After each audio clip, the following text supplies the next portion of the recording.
Hello friends, welcome to FDR India. నమస్తే JP గారు. నమస్తే పృథ్వీ.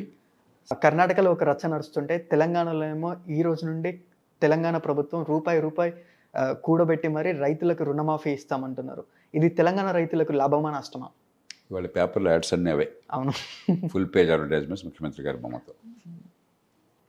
ఎక్కడైనా సరే పరపతి వ్యవస్థ, రుణాలు ఇచ్చే వ్యవస్థ ఎక్కడి నుంచి వస్తుంది? ఏమన్నా నోట్లు గుద్దేసి ముఖ్యమంత్రి గారు ఆ నోట్లు మీకు పంచి పెడుతున్నాడా?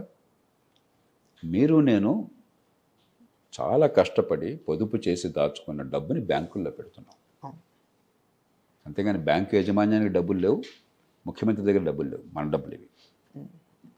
ఆ డబ్బుల్ని మార్కెట్లో వాళ్ళు అవసరమైన వాళ్ళకి సకాలంలో డబ్బిస్తారు. రైతులు కావచ్చు, వృత్తి పనివారు కావచ్చు, చిన్న పరిశ్రమల వాళ్ళు కావచ్చు, పెద్ద పరిశ్రమ వాళ్ళు కావచ్చు, లేకపోతే గృహ నిర్మాణం కోసం కావచ్చు, వాహనం కొనటం కోసం కావచ్చు, ఆసాములు మరి వాళ్ళ కుటుంబాన్ని బాగు చేసుకోవడం అవసరానికి లోన్ కావచ్చు ఆపద్ధర్మంగా.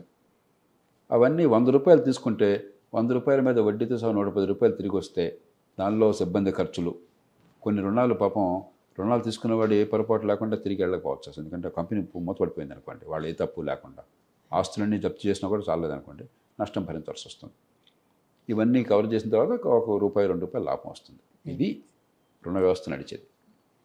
మనం ఏమంటున్నాం ఇప్పుడు వ్యవసాయ రంగంలో? మీరు కనుక సకాలంలో తిరిగి చెల్లిస్తే మీరు పాపాత్మలు, మీ కర్మ. నువ్వు పంట పండించావు, లేకపోతే చిన్న వృత్తి చేసుకున్నావు, సకాలంలో తిరిగి చెల్లించావు, కానీ నువ్వు డబ్బు ఎగ్గొట్టావు అనుకో, నీ రుణాన్ని నేను మాఫీ చేసి పారేస్తున్నాను. ఏం సంకేతం ఇస్తున్నాం మనం మార్కెట్కి? లోన్ కట్టకండి, మేము డబ్బు కట్టినాడు పాపాత్ముడు, కట్టకుండా ఉన్నాడు తెలియగలడు. చూడడానికి బాగానే ఉంటుంది. తర్వాత ఏం జరుగుతుంది? కాలక్రమేణా ఈసారి ఆ బ్యాంక్ కానీ మరొకటి కానీ డబ్బులు కట్టమని జనం కూర్చుంటే మీకు రుణం ఇస్తాడా? ఇవ్వడు. కాబట్టి ఏమవుతుంది? క్రమక్రమంగా రుణం ఆగిపోతుంది. ఈ దేశంలో ఉన్న పరిస్థితి ఏమిటి? ఇప్పటికే కోట్లాది మంది బడుగు జీవులు, రెక్కాడితే కానీ డొక్కాడన వాళ్ళు, ఈ రుణ సౌకర్యం బ్యాంకుల నుంచి లేక వడ్డీ వ్యాపారుల దగ్గర అత్యధిక వడ్డీలకు తీసుకోవాల్సి వస్తుంది. అత్యధిక వడ్డీలకి. ఈ మధ్య నా దగ్గరికి వచ్చింది, ఈ కోవిడ్ టైంలో వాళ్ళ తండ్రి గారికి అనారోగ్యం వస్తే 6-7 లక్షలు ఖర్చు పెట్టాల్సి వచ్చింది. డబ్బు లేవు. లేకపోతే ఈ 6 లక్షల రూపాయలు, 1 లక్ష రూపాయలు వాళ్ళ ఎల్లవల తంటాలు పడి పోగు చేసుకున్నారు. 6 లక్షలు రుణం తీసుకున్నారు మార్కెట్లో, బ్యాంకుల దగ్గర కాదు, ఇన్ఫార్మల్గా. నెలకి 10%. బ్యాంకుల్లో వడ్డీ సంవత్సరానికి 10%. అంటే మీరు 6 లక్షలు బ్యాంకులో తీసుకుంటే సంవత్సరానికి 60,000 వడ్డీ కట్టాలి. ప్రతి 3 నెలలకు వడ్డీ వేస్తే బహుశా 65,000 అవుతుంది. ఇక నెలకు 60,000 కట్టాలి. ఏ నెల కాలానికి కట్టాలి? పాప మా తండ్రి బతికాడు. కుటుంబం గత 3-4 ఏళ్లుగా 25 లక్షల రూపాయలు చెల్లించారు. ఇంతవరకు అసలు తీరలా. నెలకు 60,000. ఎందుకని అవసరమైంది? బ్యాంకింగ్ వ్యవస్థ వాళ్ళని చేరలేదు కాబట్టి. ఇంకా కిందకి వెళ్ళండి, తోపుడు బళ్ళతో వ్యాపారం చేస్తారు, లేకపోతే తట్టలు, కూరగాయలు, పళ్ళు కొనుక్కొని నెత్తి మీద మోసి వ్యాపారం చేస్తారు. వాళ్ళ పరిస్థితి ఏంటో తెలుసా? 3,000 కావాలంటే ఆ సామాను కొనడానికి 3,000 అప్పు తీసుకుంటారు. అప్పు ఇచ్చేవాడు ఏం చేస్తాడు తెలుసా? 2,700 ఇస్తాడు పొద్దున. 300 కట్ చేసుకున్నాడు. అంటే 10% కట్ చేసేసుకున్నాడు. సాయంత్రం మీరు 3,000 ఇవ్వాలి. అంటే రోజుకు 10% వడ్డీ కడుతున్నారు. రోజుకు 10% వడ్డీ కడుతున్నారు. ఎందుకని? 5,000, 10,000 వడ్డీలకి ఇవ్వడానికి కూడా చిన్న వ్యాపారులకి, దాంతో రెక్కాడితే కానీ డొక్కాడిన వాళ్ళు రోజంతా కష్టపడితే 400-500 సంపాదిస్తారు. వాళ్ళు సంపాదించే 500 అయితే 300 రూపాయలు వడ్డీకి అదనంగా పోతుంది. ఆ 300 పోకుండా వాళ్ళకి పరపతి ఇచ్చే అవకాశం లేదు. చిన్న చిన్న వృత్తులు కావచ్చు, చిన్న చిన్న వ్యాపారాలు కావచ్చు. ఇది పరిస్థితి. కాబట్టి పరపతి వ్యవస్థలో మనకేంటంటే రుణమాఫీ కాదు కావాల్సింది. పరపతి వ్యవస్థలో కావాల్సింది సకాలంలో, సరైన మేరకు, సకాలంలో ఉండాలి, సరైన మేరకు అందాలి, సరసమైన వడ్డీ రేట్లకి. సకాలం ఎంత కావాలంటే అంత అందే ఏర్పాటు, సరసమైన వడ్డీ. ఈ 3 కావాలి కానీ రుణమాఫీ కాదు కావాల్సింది. ఈ 3 ఉంటే బ్రహ్మాండం, మన రైతులు కావచ్చు, మిగతా వాళ్ళు కావచ్చు. దాన్ని ప్రోత్సహించడానికి మీరు సకాలంలో చెల్లిస్తే వడ్డీ రైతులు ఇవ్వండి, మీరు ఎంతైనా ఇవ్వండి, వడ్డీ భారం తగ్గించండి. రైతులకు ఎలాగో వడ్డీ భారం తగ్గించారు, జాతీయ స్థాయిలో సబ్సిడీలు ఇచ్చి ప్రస్తుతం నాకు అర్థమంతవరకు పావలా వడ్డీకి వెళ్తున్నాయి. కొన్ని రాష్ట్రాల్లో పావలా వడ్డీ కూడా రాష్ట్రం భరించేసి వడ్డీ లేకుండా చేస్తున్నారు. సంతోషం, మీకు చేతనైతే చేయండి ఖజానా నుంచి, సకాలంలో చెల్లిస్తే అని చెప్పని. అంతేకాని డబ్బులు ఎగ్గొడితే మేము ఇచ్చేస్తామని చెప్పినటువంటి మనం ఒక సంకేతాన్ని ఇవ్వడం అన్నది ఆ జీవితాలను బాగు చేయదు. బాగు చేస్తే ఈనాటికి రైతుల జీవితాలు అంతే బ్రహ్మాండంగా బాగుపడాలి. 1990లో మొట్టమొదటిసారిగా చౌదరి దేవీలాల్ వ్యవసాయ మంత్రిగా ఉండగా, పిపి సింగ్ ప్రధానమంత్రిగా ఉండగా ఈ దేశంలో రుణమాఫీ అమలు చేశారు. ఆనాడు 8,000 కోట్లు రుణమాఫీ దేశం మొత్తానికి, 8,000 కోట్లు. మళ్ళీ తర్వాత ఎన్ని రాష్ట్రాల్లో జాతీయ స్థాయిలో అవసరమైంది. మన్మోహన్ సింగ్ ప్రభుత్వం 2008-2009లో దేశమంతా అమలు చేశారు, 72,000 కోట్లు. ఈవేళ ఒక తెలంగాణ రాష్ట్రం దేశ జనాభా మొత్తంలో 140 కోట్లు లెక్కేస్తే తెలంగాణ రాష్ట్రం బహుశా వెళ్తుంది 3,80,00,000 ఉంది. అంటే 36వ వంతో 37వ వంతో ఉంది, 3% కూడా లేదు. 31,000 కోట్లు ఒక తెలంగాణకే ప్రభుత్వం లెక్కల ప్రకారం రుణమాఫీ. అంటే రుణమాఫీ డబ్బు పాపం పెరిగినట్టు పెరుగుతుంది. రైతుల జీవితాలు బాగుపడితే ఇన్నిసార్లు మనం రుణమాఫీలు ఇచ్చాం. మధ్యలో కేసీఆర్ ప్రభుత్వం ఇచ్చింది, ఆంధ్రప్రదేశ్లో చంద్రబాబు నాయుడు ప్రభుత్వం ఇచ్చింది, ఇన్ని రుణమాఫీలు చేశారు. అయినా రుణమాఫీ ఎందుకు అవసరం అవుతుంది మళ్ళీ? అంటే మీ విధానం ఫెయిల్ అయిపోయిందని కదా, జనాన్ని మోసం చేయడం కోసం, తాత్కాలికంగా ఓట్లు పొందడం కోసం తప్ప రైతుల జీవితాలు బాగుపడేది లేదు, వృత్తి పని వాళ్ళ జీవితాలు బాగుపడేది లేదు. ఎప్పుడు బాగుపడతాయి? అందరికీ ఈ దేశంలో వడ్డీ వ్యాపారుల దగ్గరికి హెచ్చు వడ్డీలకు వెళ్ళాల్సిన అవసరం లేకుండా ఈ బ్యాంకుల నుంచి రుణాలందే ఏర్పాటు చేయండి. ఏ రకంగా? సరైనటువంటి సమయంలో సరైన మొత్తం, కావలసిన మొత్తం నిజంగా అంచనా వేసి సరసమైన రేటుకి అందే ఏర్పాటు చేయండి. అది చేస్తే సమస్య అంతా పరిష్కారం అవుతుంది. అది చేయకుండా ప్రజల డబ్బుని కేవలం ఓట్లు పొందడానికి 6 గ్యారంటీస్ అని ఒకళ్ళు, మరొకదాన్ని ఒకళ్ళు, ఈ రకంగా ప్రజాధనాన్ని ప్రజల అవసరాలు తీర్చడం కోసం, దీర్ఘకాలిక ఉమ్మడి అవసరాలు తీర్చడం కోసం, ఆర్థిక వ్యవస్థను పెంచడం కోసం, పెట్టుబడులు పెంచడం కోసం, ఉపాధి కల్పన చేయడం కోసం, సంపద సృష్టించడం కోసం చేయాలి కానీ పందేరాలు చేయడం కోసం కాదు. ఇది పందేరాల రాజకీయం అయిపోయింది. అలాగని చెప్పని ఈ పొందిన వాళ్ళకి లాభం ఉందా అంటే ప్రతిరోజు పరగడిపే, ఇవాళ వచ్చింది అయిపోయింది, రేపొద్దు మళ్ళీ కావాలి.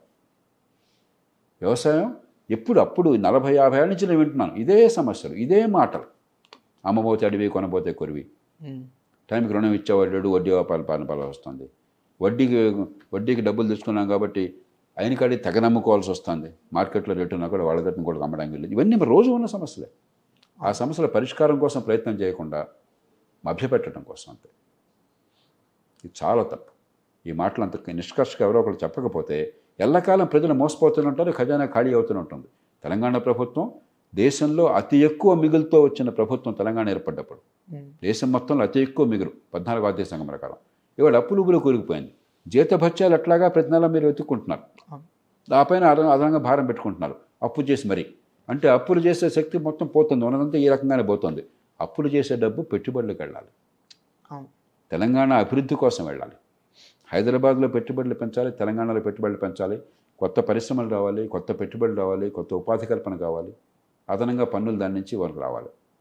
అలా కాకుండా బూడిదలో పోసిన పన్నీరులాగా డబ్బులంతా ప్రజాధనాన్ని ఖర్చు పెడుతుంది. ప్రజల ధనం అయితే పన్నుల రూపంలో వచ్చింది, అది అప్పులు చేసి తీసుకొచ్చింది, రేపు అప్పు తెచ్చాల్సిన మళ్ళీ ప్రజలు. అది మర్చిపోయి మన ప్రతిష్ట, మన ప్రాభవం, మన ఫోటోలు, మన ప్రచారం, దీనిలో పడిపోయినాం. రేవంత్ రెడ్డి గారే గతంలో ప్రతిపక్షంలో ఉండగా ఈ మాట చెప్పారు, మోసం చేస్తున్నామని. మోసానికి తాజా ఉదాహరణ ఇది. సార్, మీరు ఇంతకుముందు రేవంత్ రెడ్డి గారు పేరు తీశారు కాబట్టి యాక్చువల్లీ అపోజిషన్ పార్టీ ఒకవేళ రేవంత్ రెడ్డి గారు ఆగస్ట్ 15th వరకు రుణమాఫీ 2 లక్షల కోట్లు చేయకపోతే రేవంత్ రెడ్డి రాజీనామా చేయాలి అని. అందుకనే ఇప్పుడు ఏంటవుతుందంటే మంచి పరిపాలన అందించడము, మంచి విద్యను అందించడం, మంచి ఆరోగ్యం అందించడము, చట్టబద్ధ పాలన తేవటం, మరుగు సదుపాయాలను బాగు చేయడం, ఇవన్నీ అవసరం. మొక్కుబడిగా ఆ మాటలు చెప్పిన ఎన్నికల ప్రచారంలో ఎవడో పట్టించుకోవట్లా. ఎందుకంటే వీటి పెద్ద లెక్క, దీన్ని మనం క్వాంటిఫై చేయలేము, ఏం జరుగుతుందో చెప్పలేము. నీకు ఇది ఫ్రీగా ఇస్తాను, రుణమాఫీ చేస్తాను, మరొకటి చేస్తానని చెప్పంటే క్లియర్గా డిఫైన్డ్. అది చేయకపోతే డొక్క పగలతీస్తూ ఉంటున్నారు జనం. అందుకే హామీలు ఇచ్చేటప్పుడే కొంచెం నిజాయితీ, రాష్ట్రహితం, దేశహితం, నిజంగా సంపద పెంచేది, నిజంగా ఉపాధి కల్పించేది, ఆదాయాలు పెంచేది, దానికి వెళ్ళాలి. దివాళాకోరు రాజకీయం ఉన్నప్పుడు సంపద పెంచడము, ఉపాధి కల్పించడము, ఆదాయాలు పెంచడం కాకుండా తాత్కాలికంగా పంచడమే పరిష్కారంగా చూపెడతారు. ఆ పంచుడు లేకపోతే ఒకసారి మాట ఇచ్చిన తర్వాత, ఆ రకంగా ఓటు పొందిన తర్వాత ఆ పంచుడు లేకపోతే జనం దంచుతారు. ఇది సమస్య. అలాగని చెప్పిన సంక్షేమం వద్దని ఎవరు అంటలా. ఒకటి, సంక్షేమానికి కూడా పరిమితి ఉండాలి. అప్పు చేసి పప్పు కూడా అన్నది చెల్లదు. చివరికి ఈ రైతుల పిల్లలకి భవిష్యత్తు నాశనం అయిపోతుంది. కాబట్టి అప్పు చేసి పప్పు కూడా కాకుండా మీకు వచ్చిన ఆదాయం లోపల సంక్షేమం ఎంత నేర్చుకోండి మీ ఓపిక ప్రకారం. రెండోది, ఆ ఇచ్చే సంక్షేమం కూడా ఎంతో కొంత ఆ భవిష్యత్తుని బాగు చేసేదిగా ఉండాలి. గతం కోసం డబ్బులు ఇచ్చేదిగా రుణమాఫీ లాగిస్తే ఉపయోగం లేదు, అయిపోయింది. అది తిన్నాం, మర్చిపోయాం, అంతే, ఏం ఉపయోగం లేదు. కాబట్టి సంక్షేమం పరిమితంగా ఉండాలి, అది కూడా సరైన పద్ధతుల్లో ఉండాలి. అన్నిటికంటే ముఖ్యం, సంక్షేమం ఎంత ముఖ్యమో అంత ముఖ్యం పెట్టుబడులు పెట్టడం, మౌలిక సదుపాయాల కల్పన, కొత్త పెట్టుబడులు రావడం, కొత్త పరిశ్రమలు రావడం, కొత్త ఉపాధి కల్పన జరగడం, సంపద పెరగడం, ఈ రెండింటినీ సమపాలుగా ఉండాలి. అలా కాకుండా చేస్తే ఖర్చు కనిపిస్తుంది, 2 రోజుల పాటు ప్రచారం కనిపిస్తుంది, ఆ తర్వాత రాష్ట్ర భవిష్యత్తు అంధకారం అవుతుంది, ఓట్లు పడవు. నేను ఖచ్చితంగా చెప్తున్నాను. ఇవన్నీ కూడా తాత్కాలికం అంతే. ఆ తర్వాత మళ్ళీ ఏంటో అయిపోయింది అనుకుంటాం మనం. సార్, మొన్న ఎలక్షన్స్ అప్పుడు నేను విన్న ఒక వీడియో క్లిప్ ఏంటంటే సార్, సీఎం రేవంత్ రెడ్డి గారు అప్పుడు ఎలక్షన్ క్యాంపెయిన్లో మాట్లాడుతూ రైతులతో మాట్లాడుతూ, మీరు అప్పులు తీసుకోండి, మేము వచ్చాక మేము తీరుస్తాం. ఎంత తప్పది, ఎంత తప్పది ఏ పార్టీ అయినా కూడా. అంటే ఏం చెప్తున్నారు మీరు? అంటే మీరు రాష్ట్రం అధోగతి పైన కూడా నష్టం లేదు కదా మీకు. అవును. రేవంత్ రెడ్డి గారు విజ్ఞుడే, ఆయనకి తెలిసే విషయం ఏంటో తెలియదు. ఆయనకి వ్యాపారం అంటే తెలియదా, డబ్బు అంటే తెలియదా? తెలుసు. ఆయనే గతంలో మరి మాట్లాడుతూ, మరి జనం కోరుతున్నారు కాబట్టి మేము చేస్తున్నాం, మీరు మిమ్మల్ని మోసం చేయమని మనం కోరుకుంటున్నారు కాబట్టి మేము మోసం చేస్తున్నాం అన్నారు. అలా చేసినట్టుగా లెక్క. ఎప్పుడు ఈ మోసం నుంచి బయటపడతాం? కాబట్టి నేను చాలా వినమ్రంగా కోరుతున్నాను అన్ని పార్టీలని, ఈ పార్టీ ఆ పార్టీ, అన్ని పార్టీలు కూడా ఎంతో కొంత తప్పులు చేస్తున్నారు. నిజమే, ఒక ప్రజాస్వామ్య దేశంలో, ఒక భేద దేశంలో ప్రజల్ని ఒక దాటి నడిపించడం చాలా కష్టం. రాజకీయంలో ఉన్న వాళ్ళ కష్టం, నష్టం, బాధ నాకు తెలుసు. కానీ ఎంతో కొంత ఒప్పించే ప్రయత్నం చేయటము, కొంత సమతూకాన్ని పాటించడము, పెట్టే ఖర్చు పనికొచ్చేట్టుగా సంపద పెంచే రీతిలో పెట్టడం కాకుండా ఇలా తాత్కాలికమైన తాయిలాలకి, పంజారాలకి పెట్టేసినట్టయితే ఓట్లు కొద్ది కాలం పడితే పడవచ్చు, కొంతకాలం పోయాక ఓట్లు పడవు, రాష్ట్రం సర్వనాశనం అయిపోతుంది. సార్, మీరు ఇంతకుముందు చెప్పినట్టు 1991 నుండి విపి సింగ్ గారి ప్రభుత్వం నుండి ఇప్పుడు తెలంగాణలో రేవంత్ రెడ్డి ప్రభుత్వం వరకు ఇన్ని ఇయర్స్గా ఏ పార్టీ ఎవరు ఏ ప్రభుత్వం లోన్ వేవర్ ఇచ్చినా ఫార్మర్స్ లైఫ్లో ఎలాంటి ఇంప్రూవ్మెంట్ రాలేదు అని అన్ని రిపోర్ట్స్ ఇంకా రుణమాఫీలు అవసరం పెరుగుతాం అని తప్పితే, అవును, మళ్ళీ రుణమాఫీలు చెప్పి చేజార్చి అర్థించే యాచకుడిగా మార్చేసాను తప్పితే రైతుల ఆదాయం గణనీయంగా పెరగటం లేదు. ఎందుకంటే మీ విధానాల్లో తప్పను. తాత్కాలికంగా ఓటు పొందుతామని కాదు, రైతు బతుకును బాగు చేద్దామని కాదు ఇక్కడ ఆలోచన. ఎట్లా కొట్లా ఈ పూట ఓటు వస్తే చాలమ్మా, రేపు ఏమవుతుందో చూస్తున్నాం, ఎప్పుడు ఏ రోజు కాదు ప్రభుత్వాలు కూడా అట్లా వ్యవహరిస్తున్నాయి. Exactly sir. అంటే 1991 నుండి ఇప్పటి వరకు ఏ పార్టీ లోన్ వేవర్ అనౌన్స్ చేసిందో ఆ పార్టీలు గెలిచాయి సార్. అన్నిసార్లు గెలుస్తారని గ్యారెంటీ లేదు. లోన్ వేవర్ విపి సింగ్ గారు ప్రభుత్వం ఇచ్చింది కదా, అవును. తర్వాత ఎన్నికల్లో డామ్మని ఓడిపోయాడు కదా. 2008లో మన్మోహన్ సింగ్ ప్రభుత్వం ఆయనకి గెలిచారు, తర్వాత ఎన్నికల్లో డామ్మని ఓడిపోయారు కదా. కాబట్టి ఒకసారి కొంత పనికొచ్చు, కానీ చివరికి పనికొచ్చేది నిజమైన ఆర్థిక అభివృద్ధి, నిజమైన సంపద పెంపు. సొమ్ము పోయి శని పట్టే, చివరికి ఓటు పోతుంది, కొంతకాలం పోయాక రాష్ట్రము దేశం నష్టపోతాయి. ఎందుకు? దాని బదులు మంచిగా చేయొచ్చు కదా, సమతూకాన్ని పాటించవచ్చు కదా. సార్, రీసెంట్గా నేను విన్న ఒక థింగ్ ఏంటంటే సార్, ఈ పెట్టే 2 లక్షల కోట్లు ఏవో రైతులకి మన దేశంలో రైతులు వాళ్ళ చాలా డిస్ట్రెస్ఫుల్ పొజిషన్లో ఉన్నారని అందరికి తెలుసు. అదే 2 లక్షల కోట్లు ప్రొడక్టివ్గా, ఈ క్రెడిట్గా కాకుండా వేరే రకంగా ప్రొడక్టివ్గా ఇవ్వచ్చు అనే ఒక వ్యూ వినిపించింది సార్. ఖచ్చితంగా. ఇప్పుడు రైతులకి సాయం చేద్దని ఎవరు అనరు, ఏ రూపంలో చేద్దాం. ఇప్పుడు మనం అదనంగా కనుక మీరు ఒక స్టోరేజ్ పెట్టారనుకోండి, ఇవాళ స్టోరేజ్ చాలా తక్కువ ఉంది మనకి. మన ఉత్పత్తిలో 5%, 8% కూడా సరిపోదు. ఆ స్టోరేజ్ కూడా అంత ధాన్యం స్టోర్ చేస్తున్నాం. నిజంగా స్టోర్ చేయాల్సింది కొంచెం దీర్ఘకాలం నిల్వ ఉండే శక్తి ఉన్నా కూడా రేట్లు అదే పనిగా ఆటుపోట్లకు ఉండేటువంటి పంటలు, పసుపు కానీ, మిర్చి కానీ, లేకపోతే ప్రత్తి కానీ, అవి స్టోరేజ్ ఉందనుకోండి, ప్లెడ్జ్ లోన్లు ఇవ్వండి అక్కడ, ఉమ్, బ్యాంక్ నుంచి ప్లెడ్జ్ లోన్ ఇప్పించండి. అప్పుడు ఏమవుతుంది, తెగ నమ్ముకోవాల్సిన అవసరం ఉండదు, కొంచెం రేటు పెరిగేదాకా ఆగచ్చు, అవును అప్పుడు హాయిగా ఉండొచ్చు. మీరు ఆరుమూరులో ప్రతి సంవత్సరం పసుపు రైతులు వచ్చి గొడవే కదా. అవును పసుపు ఎందుకో పరిస్థితి వచ్చింది, నిల్వ ఉండే పంట కదా పసుపు, అవును స్టోరేజ్ లేదు కాబట్టి, ప్లెడ్జ్ లోన్ లేదు కాబట్టి బ్యాంకులతో వచ్చి ప్లెడ్జ్ లోన్ ఇప్పించండి మీరు. అవును ఆ ప్లెడ్జ్ లోన్ మీద వడ్డీ కొంచెం తగ్గించి ఏర్పాటు చేసి మీరు వడ్డీకి రాయితీ ఇవ్వండి, సంతోషం, ఉమ్, వడ్డీ రాయితీ ఇవ్వండి. ఇప్పటికే వడ్డీ రాయితీ ఉంది మనకి. అవును కాబట్టి రకరకాలుగా చేయొచ్చు, కానీ జీవితం బాగుపడే రీతిలో, ఆదాయం పెరిగే రీతిలో, పంటకు రైట్ వచ్చే రీతిలో తప్ప, లేకపోతే మార్కెట్లో ఉన్నటువంటి తాత్కాలికమైన ఆటుపోట్లు తట్టుకునే రీతిలో. అలా కాకుండా ఇవన్నీ కూడా ఇందాక అనుకున్నాం కదా, ఇన్నేళ్ళు చేసినా కూడా ప్రయోజనం లేదని చెప్పని. అలాగే ఎన్నో రంగాల్లో అసలు డబ్బు లేక కటకటలాడుతున్నారు.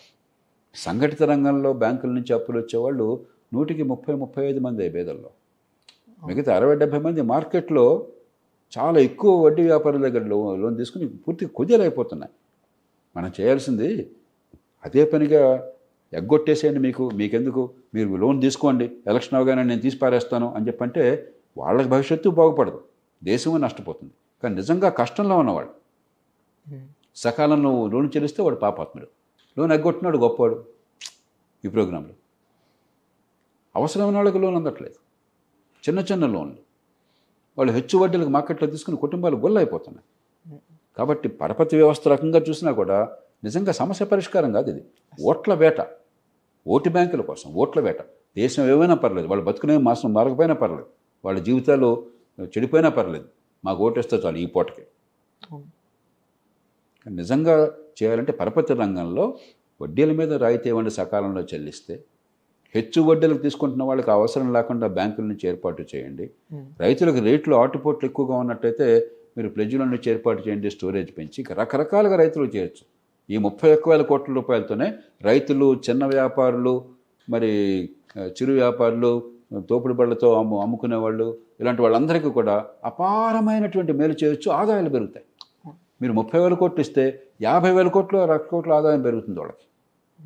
అది నిజమైనటువంటి మేలు, దాన్ని పూర్తిగా హర్షిస్తాను అలాంటిది చేస్తే. అంతేగాని ఇదేంటి లేజీ పీపుల్, ఏమాత్రం అలసత్వం ఉన్న ప్రభుత్వం. నిజంగా నేను చెప్పినట్టు చేయాలంటే బోల్డంత తపన పడాలా, మనసు ఉండాలా, కష్టపడాలా దానికోసం అని చెప్పని. అలా కాకుండా బ్యాంక్ అకౌంట్లో టకలకి ఇచ్చేసాం, లేకపోతే బ్యాంక్ వాళ్ళతో మేము చూసుకుంటాం అని చెప్పంటే చాలా తేలిక, ఒక కలం పోటుతో దేశం నాశనం అయితే నాకేం కావాలి. ఇది పరిపాలన కాదు, ఆర్థిక వ్యవస్థని పెంచడమే కాదు, పేదరికాన్ని తొలగించడం కాదు. Thank you sir, thank you.